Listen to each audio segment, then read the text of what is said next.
I wouldn't say that I felt pressure from my coach or teammates, but I felt like I personally was letting the team down by not being able to play. Yeah, I was told that I would be pretty good at rugby, and I wanted to see where that would take me. Yeah, I felt a pretty decent amount of pressure to return.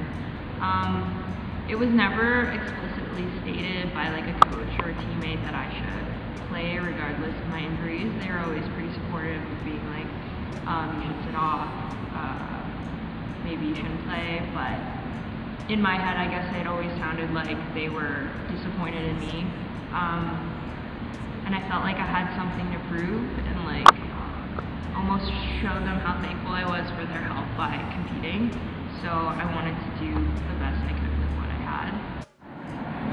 Yeah, I feel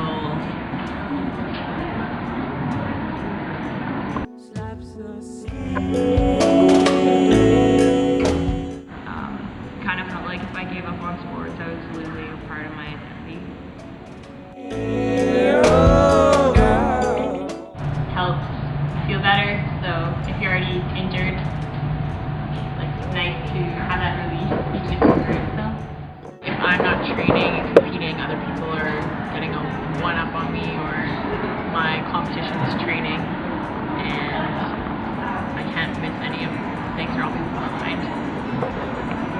If injury is bad enough that I'm kept out of the sport for a certain amount of time, then I miss out on a lot of things. There's a lot of pressure on them, and internal and external. They place pressure on themselves to compete, and it can be time frames where, like I said, if it's a playoff situation and you're a key component to your team or a key component to what your goals were for the season and you're not able to participate, I think there's a lot of pressure on you.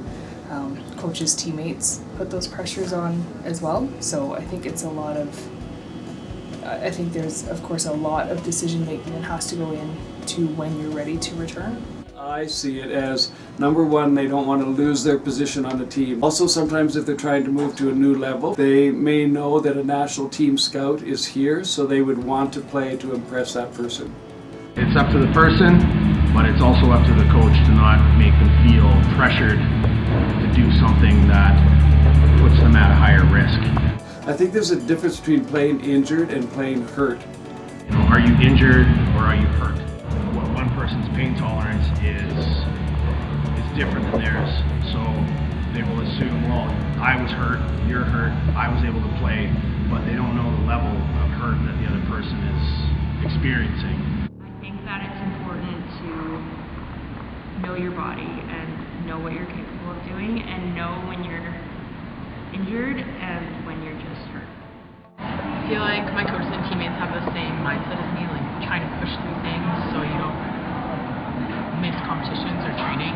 They would never actually say, like, oh, you need to be back. I can still feel it from them that they have the same attitude as me.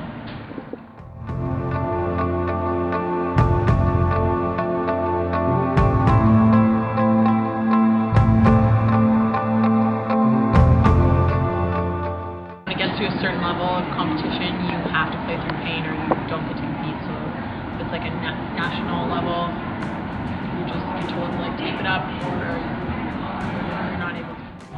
Just not a lot of opportunities come up in sports, I guess. And if I was given the opportunity to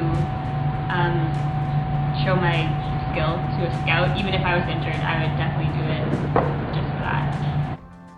Yeah, if there was like an alternate opportunity to make like a national team or compete at the same tournament, then I think a lot of people, if they were injured at the time, then would refrain from going to a certain competition until they're better for the next one. That would make a lot more sense. But most sports only have one chance for most things.